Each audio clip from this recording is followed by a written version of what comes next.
உலகம் முழுவதும் வாழ்கின்ற தமிழ் உறவுகளுக்கு வணக்கம். சவுக்கு சங்கர் கைது செய்யப்பட்டிருக்கிறார். சவுக்கு சங்கர் இதற்கு முதல் கைது செய்யப்பட்ட போது பெருமளவிலான ஆதரவு இருந்தது. சவுக்கு சங்கருக்கான ஆதரவு தளம் என்பது விரிவடைந்திருந்தது. ஏனென்றால் சவுக்கு சங்கர் அவதூறு வழக்கிலே கைது செய்யப்பட்டார். சவுக்கு சங்கர் பேசுகின்ற விதம் என்பது ஒரு எள்ளல் தோணி, ஒரு நக்கல் தோணி, பார்க்கின்றவர்களுக்கு எரிச்சலை ஏற்படுத்தக்கூடிய பாணி, ஒரு நக்கல் நையாண்டித்தனமாக, ஒரு அவதூறாக, ஆக திமிர்த்தனமாக, ஆணவம் அதிகமாக தலைக்கு ஏறிய ஒருவன் எப்படி பேசுவானோ அப்படிதான் அவர் பேசுவார். அவரிடம் ஆதாரம் இருக்கிறது என்று சொல்லி அப்படிப்பட்ட ஒரு பானையிலே, அப்படி ஒரு நக்கல் துணியிலே, நையாண்டி துணியிலே, எகத்தாளமாக ஏகவசனத்திலே அவர் பேசுவார். பத்திரிகையில் நீங்கள் ஒரு விமர்சனத்தை முன்வைக்கிறீர்கள், ஒரு யூடியூப் சேனலில் ஒரு விமர்சனத்தை முன்வைக்கிறீர்கள் என்றால் விமர்சனத்தை முன்வைப்பதற்கு ஒரு முறை இருக்கிறது.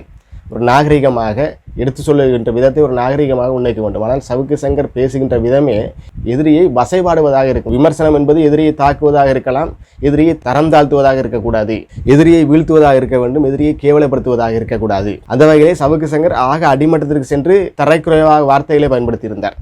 தரைக்குறைவான வசனங்களை, ஏகவசனங்களை திமிர்த்தனமாக பயன்படுத்தியிருந்தார். அவருடைய பேசுகின்ற பாணி இதுவாகத்தான் இருந்தது. அந்த அவதூறு வழக்கிலே போன முறை அவர் கைது செய்யப்பட்ட போது எப்படி இருந்தாலும் ஒரு ஊடகவியலாளராக அனைத்து தரப்பும் ஆதரவளித்திருந்தது.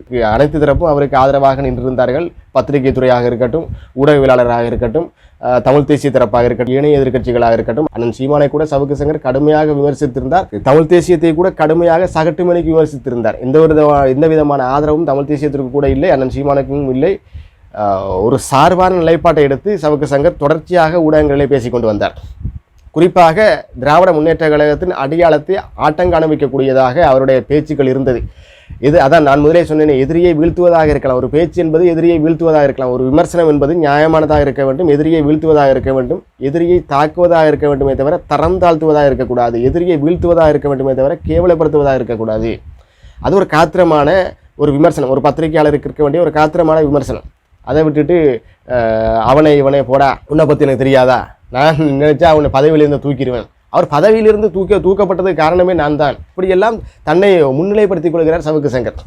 தன்னுடைய பேட்டியின் காரணத்தினால்தான், தன்னுடைய நேர்காணலின் காரணத்தினால்தான் அவர் பதவியிலிருந்து நீக்கப்பட்டார். அவனை பதவியிலிருந்து தூக்கினது நான் தானே, நான் பேசின பேச்சாளர் தானே பதவியிலிருந்து அவனை தூக்கியிருக்காங்க. இதைவிட அவருடைய விமர்சனத்தின் உச்சகட்டம், இந்த முறை அவர் கைது செய்யப்படுவதற்கு அவருடைய விமர்சனத்தின் உச்சகட்டம் தான் காரணம். அவர் அந்த ஆணவம் கொண்ட பேச்சு தான் காரணம். அதனால்தான் இந்த எதிர்த்தரப்பிலிருந்து அவருக்கு போன முறை அவர் கைது செய்யப்பட்ட போது வந்த பரந்தளவிலான ஆதரவு இந்த முறை அவருக்கு இல்லை என்பதற்கான காரணம் என்பது அவருடைய எகத்தாளமான, திமிர்த்தனமான, ஆணவம் கொண்ட அந்த பேச்சு. ஏடிஜிபி அருண் IPS அவர்களை சக பெண் ஊழியர்களோட, பெண் காவல்துறை ஊழியர்களோடு இணைத்து பேசியது, சக பெண் காவல்துறை ஊழியர்களை கேவலமாக பேசியது. இவர் அந்த மன்மதனா, இவரை பார்த்தவுடன் போவதற்கு, இவர் அந்த அதிகாரத்தில் இருக்கிறார், இவரிடம் போனால் அந்த ப்ரமோஷன் கிடைக்கும் என்பதற்காக இந்த பெண் காவல்துறை ஊழியர்கள் போகிறார்கள் என்ற விதமாக தரந்தாழ்ந்த விதத்தில் பெண் காவல் ஊழியர்களை ஒரு அடிமட்ட நிலையிலே வைத்து விமர்சித்தவர் இந்த சவுக்கு சங்கர். ஆக கேவலமாக விமர்சித்தார். ஏடிஜிபி அருண் அவர்களுடைய நிலை என்ன, அவருடைய பதவி என்ன, இந்த பெண் காவலர்களுடைய நிலை என்ன, அவருடைய பதவி என்ன, சமூகத்திலே அவர்கள் எந்த பாத்திரங்களை வகிக்கிறார்கள், எந்த ஒரு கடமை நிலையில் இருக்கிறார்கள், சமூகத்தை பாதுகாக்க வேண்டிய கடமை நிலையில் இருக்கிறார்கள், அந்த ஊழியர்களை, அந்த காவல்துறை அதிகாரிகளை நாங்கள் பொதுவெளியிலிருந்து தரம் தாழ்ந்த விதமாக இணைத்து வைத்துக்கொண்டு கேவலமாக பேசுகிறோமே என்ற ஒரு குறைந்தபட்ச நியாயமே இல்லாமல், ஒரு குறைந்தபட்ச ஒரு நாகரிகம் கூட இல்லாமல் சவுக்கு சங்கர் பொதுவெளியிலே இவன் என்று கேவலமாக பேசுகிறார் அவரை. இதற்காகத்தான் அவர் கைது செய்யப்பட்டார். கைது செய்யப்பட்டு பின்னால் வழக்குகள் கஞ்சா வழக்காக அது மாறிவிட்டது. அதை அரசாங்கம், திராவிட முன்னேற்ற கழகம் வேற என்ன செய்யும்? இதுவரை திராவிட முன்னேற்ற கழகத்தை கடுமையாக விமர்சித்து வந்தார். கடுமையாக நக்கல் துணியிலே, நையாண்டி துணியிலே, கேவலமாக மிகவும் ஒரு தரம் தாழ்ந்த விதத்தில் விமர்சித்து வந்தார். ஐயா ஸ்டாலின் அவர்களை விமர்சித்தார். ஸ்டாலின் வீட்டில் உள்ள உறுப்பினர்களை கூட கடுமையாக கேவலமாக விமர்சித்தார்.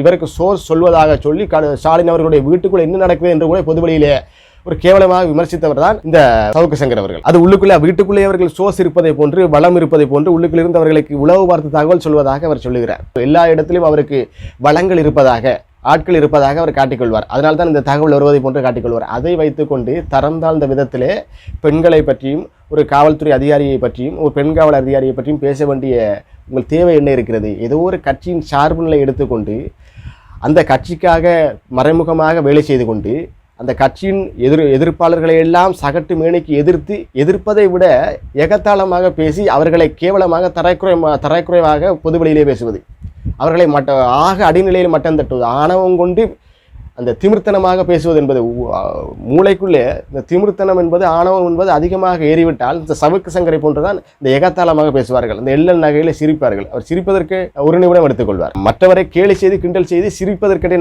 நக்கல் நையாண்டி செய்து சிரிப்பதற்கென்றே ஒரு மனிதர் நேர்காணலிலே கிட்டத்தட்ட ஒரு நிமிடம் எடுத்துக்கொள்கிறார்கள் என்றால் எந்த விதத்தில் அந்த நேர்காணல் உண்மைத்தன்மையாக இருக்கும் என்று பாருங்கள். எந்த விதத்தில் அந்த விமர்சனம் உண்மையாக இருக்கும் என்று கொஞ்சம் சிந்தித்து பாருங்கள். அப்படிப்பட்ட ஒரு கீழ்த்தரமான விமர்சனங்களை முன்வைப்பதுதான் சவுக்கு சங்கர். இந்த சவுக்கு சங்கர் அவதூறுக்காக கைது செய்யப்பட்டது. இந்த ஏடிஜிபி அருண் அவர்களையும் பெண் காவல் அதிகாரிகளையும் இணைத்து பேசியதற்காக கைது செய்யப்பட்டது சரி. அதற்கு பின்னால் சவுக்கு சங்கர் மீது கஞ்சா வழக்கை போட்டது ஆகச்சிறந்த ஒரு அயோக்கியத்தனம். அது திராவிட முன்னேற்ற கழகம் அப்படித்தானே செய்யும். சவுக்கு சங்கருக்கு ஏற்கனவே குறிவைக்கப்படுகிறது. சவுக்கு சங்கர் எப்போதும் கைது செய்யப்படுவேன் என்று அவரே சொல்லுகிறார். திராவிட முன்னேற்ற கழகத்தால் எப்போதும் நான் கைது செய்யப்பட இருக்கிறேன் என்று அவரே சொல்லிக் கொண்டிருக்கிறார். அப்படி சொல்லிக் கொண்டிருப்பவர் வீட்டிலே கஞ்சா வைத்துக் கொண்டிருப்பாரா? தெரியாதா? கஞ்சா வைத்திருந்தால் அவர்கள் பிடித்து விடுவார்கள் என்று தெரியாதா?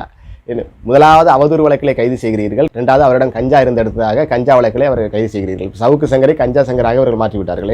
இவ்வளவு காலம் அவர் வீட்டிலே கஞ்சா இருந்து உங்களுக்கு தெரியாதா? இப்போதுதான் சவுக்கு சங்கர் வீட்டிலே கஞ்சா இருப்பது உங்களுக்கு தெரிகிறதா? இவர்களே வைப்பார்களாம், அதை இவர்களே எடுப்பார்கள்.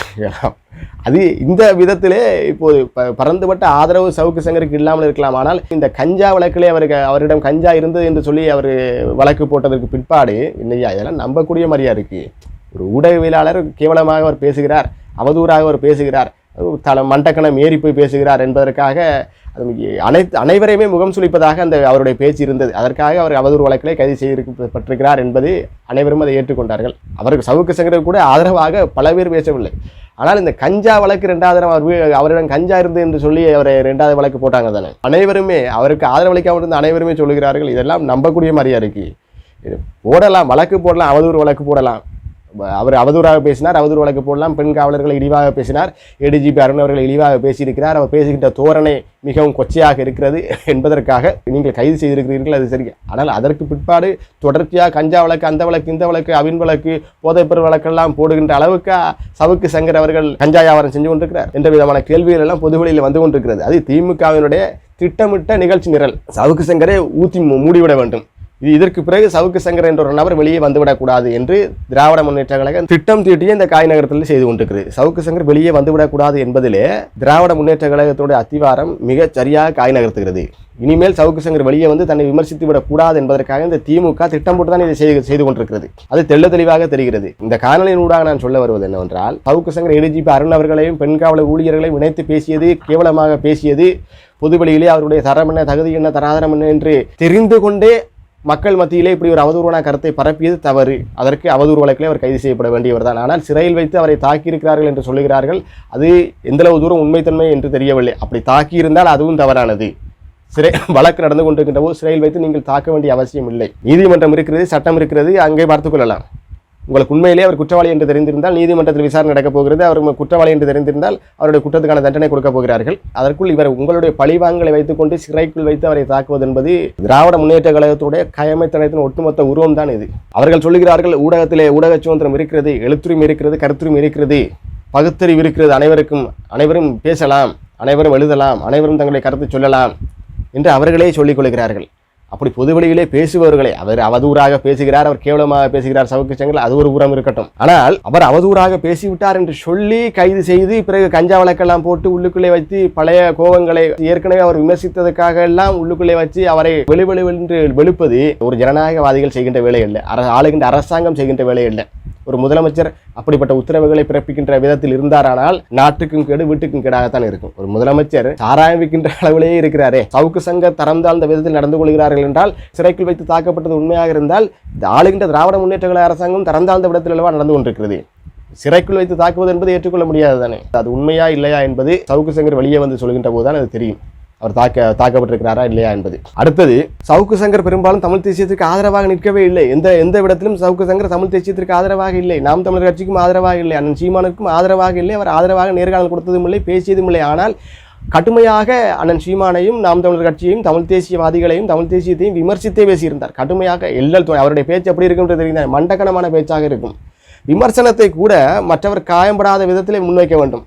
மற்றவருக்கு காயத்தை ஏற்படுத்துகின்ற விதமாக விமர்சனத்தை முன்வைக்கக்கூடாது. விமர்சனம் என்பது மற்றவரை சொல்லால் தாக்குவதாக இருக்க வேண்டும். அவர்களை சொற்களால் காயப்படுத்தி அவர்களுடைய மனதிலிருந்து இரத்தத்தை ஒழுக வைப்பதாக இருக்கக்கூடாது. ஆனால் திட்டமிட்ட வகையிலே சவுக்கு சங்கர் அப்படி செய்யக்கூடிய நபர் தான் நான் அடித்து சொல்லுகிறேன். சவுக்கு சங்கர் திட்டமிட்ட வகையிலே எதிரிகளுக்கு தன்னுடைய விமர்சனத்தின் மூலமாக மனதிலே காயத்தை ஏற்படுத்தி இரத்தத்தை வடிய வைப்பவர் தான். அப்படிப்பட்ட பேச்சுகள் தான் அவர் நாராசமான பேச்சுகளை பேசக்கூடியவர். அதான் அவர் எள்ளல் தோணியிலே நக்கல் தோணியிலே யூடியூப் சேனலே நேர்காணலில் இருந்து சிரிப்பதே ஒரு நிமிடத்திற்கு மேலாக சிரிப்பார்.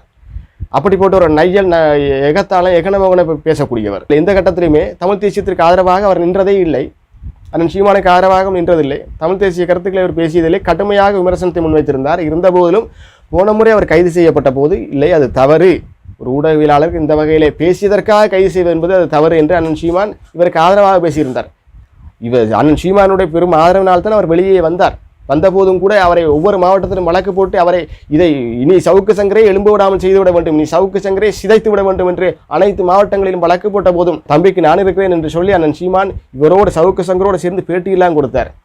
சவுக்கு சங்கர் எந்த விதத்திலும் கவலைப்படுத்தவில்லை, சவுக்கு சங்கருக்கு ஆதரவாக நாங்கள் நிற்றோம் என்று சொல்லி என்னுடைய தம்பி என்று சொல்லி இவ்வளவு தூரம் அதை தூக்கி வைத்து கொண்டாடினார்கள். ஆனால் நன்றி கெட்ட சவுக்கு சங்கர் அந்த பிரச்சனைக்கு பிறகு பின்னாட்களிலே அண்ணன் சீமானையும் கேவலமாக விமர்சித்தார். அந்த சின்னம் பறிக்கப்பட்ட பிரச்சனைகள் கூட சின்னத்தை கூட காப்பாற்றிக் கொள்ள முடியவில்லை, நீங்கள் மக்களை காப்பாற்ற போகிறீர்களா என்ற ஆக ஒரு கேவலமாக யாரை ஒரு நன்றி கெட்ட விதமாக அண்ணன் சீமானையும் நாம் தமிழர் கட்சியையும் தமிழ் தேசியத்தையும் அவர் விமர்சித்திருந்தார்.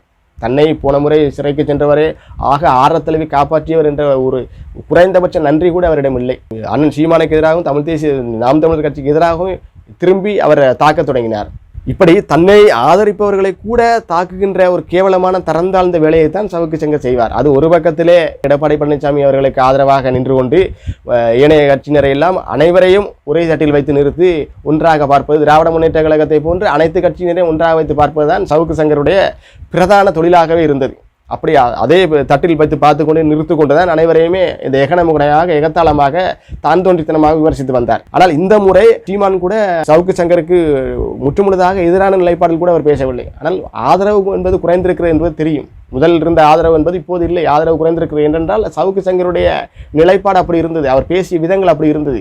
ஏடிஜிபி அருண் அவர்களையும் பெண் காவல்துறை அதிகாரிகளையும் இணைத்து பேசி இருக்கக்கூடாது என்று அண்ணன் சீமான் திட்ட தெளிவாக பேசுகிறார். ஏடிஜிபி அருண் அவர்களையும் பெண் காவல்துறை அதிகாரிகளையும் இணைத்து பேசியது, கொச்சையாக பேசியது, தரந்தாழ்ந்த விதத்தில் பேசியது தவறு என்பது அனைவருக்கும் தெரிகிறது. அதற்காக அவதூறு வழக்கில் கைது செய்யப்பட வேண்டும், விசாரிக்கப்பட வேண்டும் என்பதே அனைவருடைய பொது எண்ணமாக இருக்கிறது. ஆனாலும் அதற்கு பிறகு அவர்கள் மேல் கஞ்சா வழக்கை போட்டது என்பது யாராலும் ஏற்றுக்கொள்ள முடியாதது.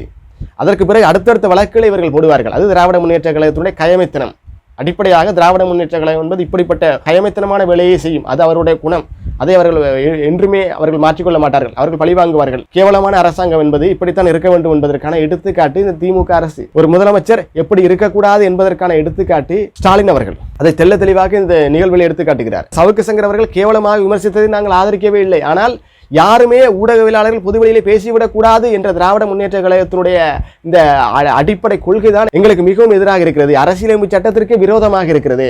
யாரும் தங்களை விமர்சித்து விடக்கூடாது. நாகரிகமாக கூட திராவிட முன்னேற்ற கழகத்தை விமர்சித்து விடக்கூடாதா? நாகரிகமாக கூட திராவிட முன்னேற்ற கழகத்தில் செய்கின்ற ஊழல்களை எடுத்து காட்டிவிடக்கூடாதா? ஆதாரத்தோடு யார் மரியாதையாக ஆதாரத்தோடு கூட எடுத்து காட்டிவிடக்கூடாது. முதலமைச்சர் அவர்கள் என்று சொல்லி கூட அவரை விமர்சித்து விடக்கூடாது. ஸ்டாலின் அவர்கள் என்று சொல்லி கூட ஸ்டாலினுடைய பெயரை சொல்லி மரியாதையாக கூட அவரை விமர்சிக்க கூடாதா?